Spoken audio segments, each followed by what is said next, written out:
Episode 127। Ayesha की tone से ही अधिराज और आदर्श समझ गए कि अभय और उसकी फिर से किसी बात को लेकर लड़ाई हुई है।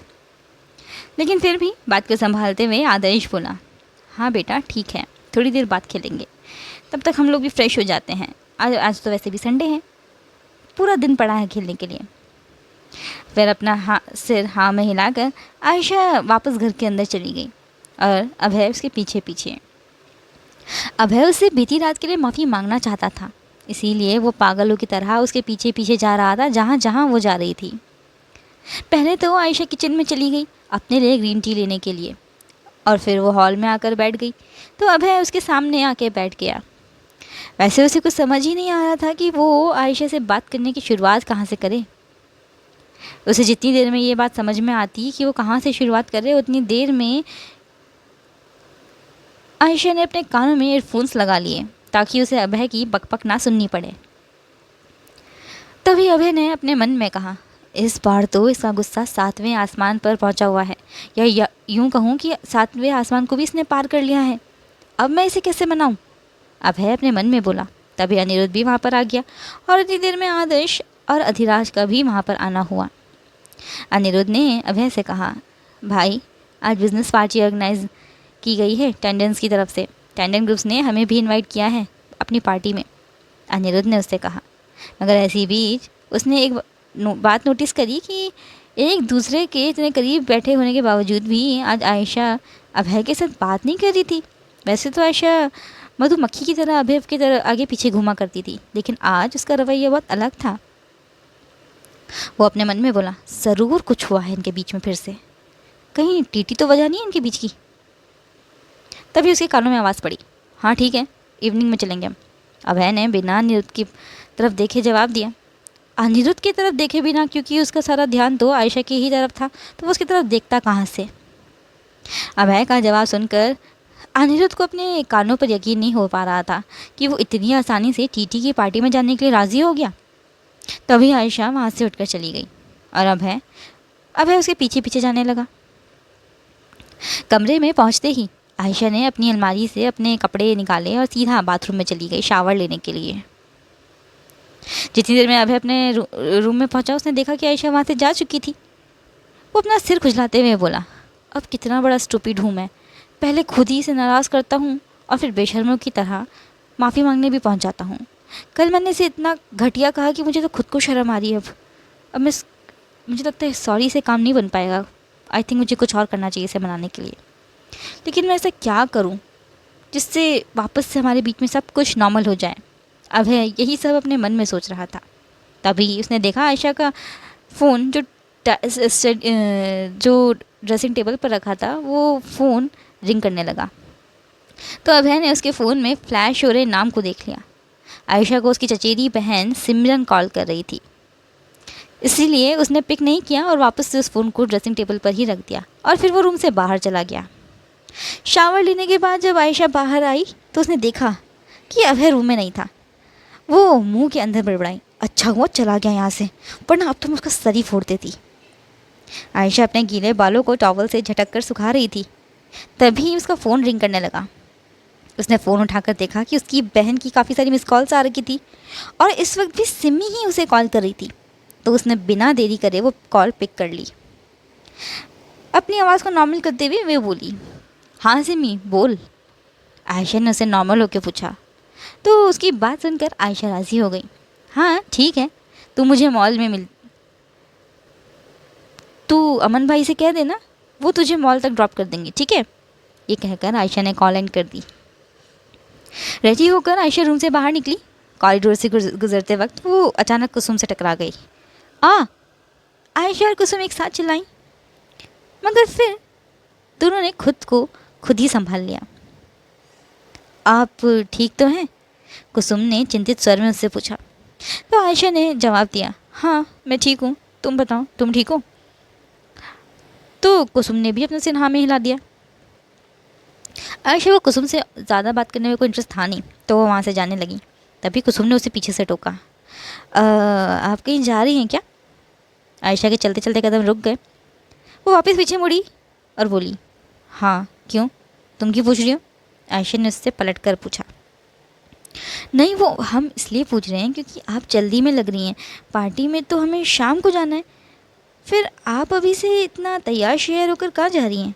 कुसुम ने जानबूझकर आयशा से ये बात पूछी क्योंकि वो पहले से ये बात जानती थी कि अभय ने अभी तक आयशा को पार्टी में जाने वाली बात नहीं बताई है। आयशा ने कुसुम की बात इग्नोर करी और वहाँ से जाने लगी। तभी एक बार फिर से कुसुम ने उससे कहा, अभय ने आपको नहीं कहा क्या पार्टी में चलने के लिए? हमें तो उन्होंने खुद पर्सनली आके कहा है कि हम उनके साथ पार्टी में चलें। एक फीकी सी मुस्कान के साथ आयशा ने जवाब दिया, गुड, अच्छी बात है। फिर आगे बढ़ गई। पढ़ने को हुई तभी कुसुम ने उससे कहा, वैसे अब तो 3 ही महीने बचे आपके और अभय के तलाक होने को, फिर हमारा अधूरा प्यार पूरा हो जाएगा। आप हमारे और अभय के बीच से चली जाएंगी। कुसुम की बात सुनकर आयशा को हैरानी नहीं हुई, बस उसे थोड़ा सा गुस्सा आ गया, मगर खुद के गुस्से को संयम में रखते हुए उसने कुसुम को पलटकर जवाब दिया, हाँ 3 महीने बचे हैं तो तुम्हें ऐसा क्यों लगता है कि अभय मुझे तलाक देकर तुमसे शादी करेगा? और जज ने क्या कहा था, तुम भूल गई कि 6 महीने में हमें ये डिसाइड करना है कि हमें साथ रहना है या नहीं। और तुम्हें ऐसा क्यों लगता है कि मैं और अभय 3 महीने के बाद अलग हो ही जाएं? ऐसा भी तो हो सकता है ना कि हम दोनों मिलकर अपनी ज़िंदगी की नई शुरुआत करें। कितने ख्याली पुलाव बनाती हो तुम अपने छोटे से दिमाग में।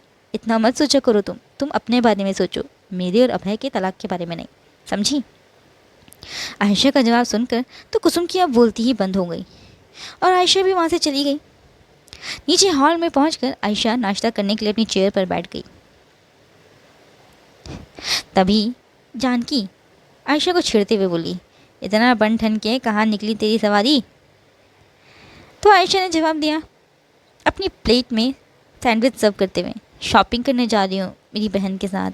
आयशा ने जवाब दिया तो केतकी आयशा के साथ मजाकिया स्वर में बोली, अच्छा तो तू अकेले ही शॉपिंग पर जा रही है? मासा मुझे और दीपिका को तो तूने पूछा ही नहीं साथ चलने के लिए। केतकी की टोन से आयशा को ऐसा लगा कि वो जैसे सीरियसली उससे बोल रही है। वो बेचारी सोच में पड़ गई कि अब वो केतकी को क्या जवाब दे। वो केतकी को इनोसेंट सा लुक देने लगी तो केतकी हंस पड़ी और बोली, अरे पागल, मैं तो मजाक कर रही हूँ, तू तो सीरियस ही हो गई बिल्कुल। अरे बुद्धू, मैं मजाक कर रही हूँ तेरे साथ, इतना सीरियस मत हो। केतकी हंसने लगी तो आयशा भी अब हंस पड़ी, अच्छा ऐसी बात है। उसके बाद वो नाश्ता करने लगे। नाश्ता करने के बाद आयशा वापस रूम में गई अपना पर्स लेने के लिए, तो वो अभय से टकरा गई। कायदे से दोनों को एक दूसरे से सॉरी कहना चाहिए था गलती से टकराने के लिए, मगर आयशा ने ऐसी कोई फॉर्मेलिटी नहीं की। उसने अभय को इग्नोर किया। उसने अपना पर्स उठाया और रूम से बाहर चली गई। वो फिर से खुद से बोला, ये तो बात सुनने को ही तैयार नहीं है मेरी। अभय खुद में बड़बड़ाने लगा। वहीं दूसरी तरफ आयशा अपनी बहन सिमी के साथ मॉल पहुंच चुकी थी। दोनों बहनों ने जमकर शॉपिंग करी। थोड़ी देर में थोड़ी अपने लिए करी और थोड़ी अपने परिवार वालों के लिए करी। शॉपिंग करते करते अब शाम हो गई थी। वो दोनों बहनें सीधा बेदी मेंशन पहुंची क्योंकि आज आयशा का मूड वापस राठौर महल जाने का नहीं था। वो दोनों बेदी मेंशन पहुंची जहां मंजीत और नीतू उन दोनों के आने का ही इंतज़ार कर रही थी। आ गई तुम दोनों? सुबह की गई शाम आ रही हो दोनों की दोनों, मंजीत ने सीरियस होकर उन दोनों से कहा। तो आयशा बोली, अरे मम्मी, आपको पता नहीं है क्या कि शॉपिंग करने में काफ़ी टाइम लगता है।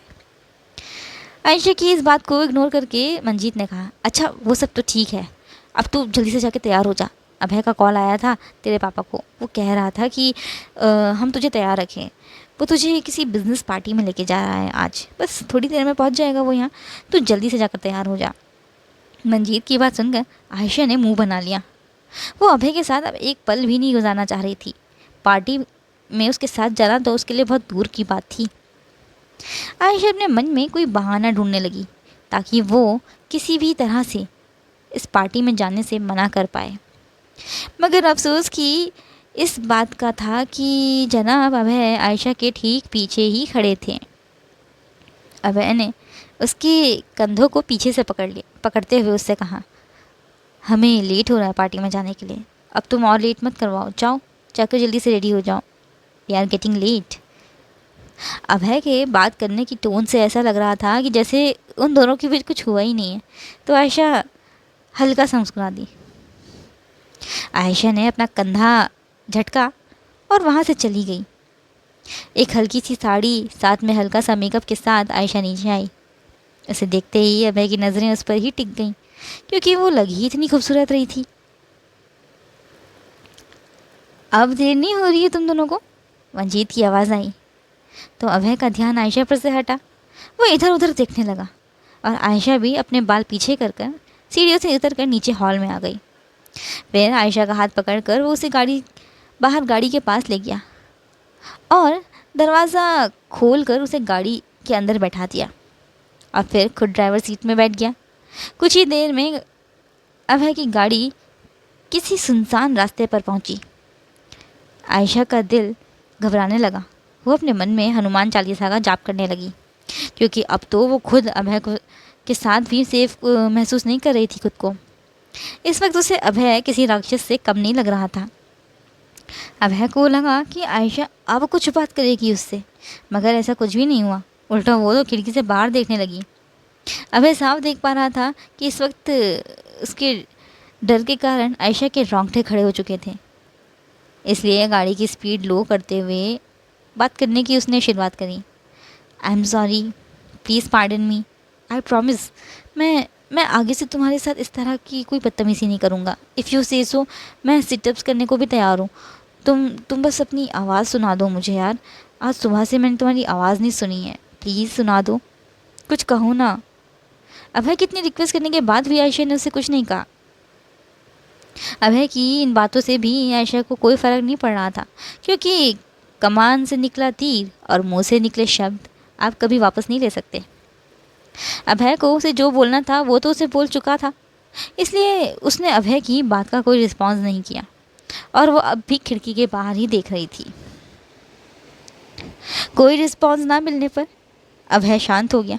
वो चुपचाप ड्राइव करने लगा और फिर कुछ ही देर में वो दोनों वेन्यू पर पहुंच गए, जहां अनिरुद्ध और आरुष पहले से ही मौजूद थे और उन दोनों के आने का इंतज़ार कर रहे थे।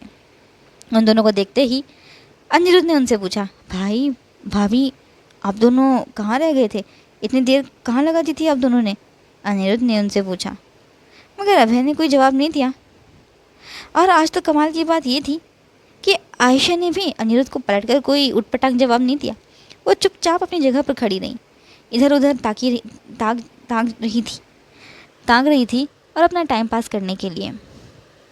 तभी वहाँ पर एक यंग कपल आ गया, आयशा और अभय को ग्रीट करने के लिए। Hello mister Rathore, hello Mrs Rathore. वो आदमी अभय के ही एज का लग रहा था। उसने अभय से हैंडशेक किया और फिर आयशा के साथ भी उसने हैंडशेक किया। एक फेक स्माइल के साथ उस लड़की ने आयशा को ग्रीट किया, हेलो, मगर अभय को उसने हक किया। ये बात आयशा ने नोट कर ली थी, लेकिन इस वक्त वो कुछ रिएक्ट नहीं करना चाहती थी। तभी वो लड़का बोला, well I am Abhishek Tandon and she is Tanya Tandon AKA TT. उस लड़के ने अपना और अपनी वाइफ का इंट्रो करवाया, स्पेशली आयशा से। तो आयशा ने भी रौबदार आवाज़ में अपना इंट्रो करवाया, एडवोकेट आयशा अभय सिंह राठौड़। आयशा ने भी एक ही लाइन में अपना इंट्रो उन दोनों मियाँ बीवी से करवाया। आयशा का तीखा एटीट्यूड देखकर अभिषेक ने उससे कहा, madam you don't need to introduce yourself, who doesn't know you, you are such a famous lawyer. Abhishek को यूँ आयशा की तारीफ़ करना तान्या को हज़म नहीं हो पा रहा था, क्योंकि आज तक उसके पति ने उसकी तारीफ़ कभी नहीं करी थी जिस तरह से आज वो आयशा की तारीफ़ कर रहा था। वेल, उसने माहौल को बिगाड़ने के लिए एक ऐसा तड़का मारा कि आयशा का चेहरा गुस्से से लाल हो गया। Well you know what Ayesha, मैं और तुम्हारा हबी एक ही कॉलेज में पढ़ा करते थे। कॉलेज टाइम में तो अभी मेरा दीवाना था। तान्या की ये बात सुनकर आयशा ने अपनी साड़ी का पल्लू कस के पकड़ लिया, अपने गुस्से को फ़िलहाल अपने अंदर ही दबाने के लिए। उसके चेहरे के एक्सप्रेशन को देखकर ही अभय, अनिरुद्ध और आरुष अभिषेक समझ गए कि तान्या की ये लाइन अभय की आज मौत लेकर आई है। तभी अनिरुद्ध ने कहा आयशा को समझाते हुए, भाभी टीटी आपके साथ मजाक कर रही है। भाई इसके दीवाने नहीं थे, ये भाई की दीवानी थी।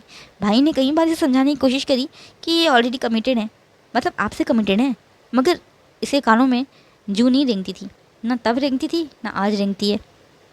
अनिरुद्ध ने इनडायरेक्टली तान्या की बेइज्जती कर दी थी।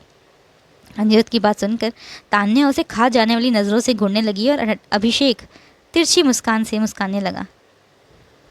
मगर उन सभी को इग्नोर करके आयशा हॉल के अंदर चली गई, जहाँ कोई उसका बेसब्री से इंतज़ार कर रहा था, जिसे देखते ही आयशा के होठों पर एक बड़ी सी मुस्कान आ गई।